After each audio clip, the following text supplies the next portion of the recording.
যুদ্ধবিধ্বস্ত গাজায় বিমানের মাধ্যমে ত্রাণের খাবার ফেলেছে ৬টি দেশ। শুক্রবার ১ আগস্ট ১২৬টি প্যাকেজ ফেলা হয়। এগুলো পাঠিয়েছে ফ্রান্স, জার্মানি, স্পেন, মিশর, জর্ডান এবং সংযুক্ত আরব আমিরাত। তবে গাজার মানুষের জন্য দিনে যে পরিমাণ খাবার প্রয়োজন সেগুলোর তুলনায় ১২৬টি প্যাকেজ খুবই নগণ্য।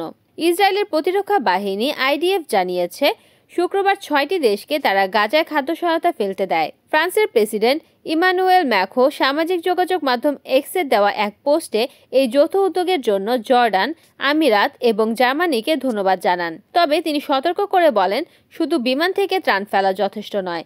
গাজায় দুর্ভিক্ষের ঝুঁকি মোকাবেলায় ইসরায়েলকে অবশ্যই পূর্ণ মানবিক সহায়তার প্রবেশাধিকার দিতে হবে। এর আগে গত সপ্তাহ থেকে ইসরায়েল গাজায় আকাশপথে ত্রাণ ফেলার অনুমতি দেয়।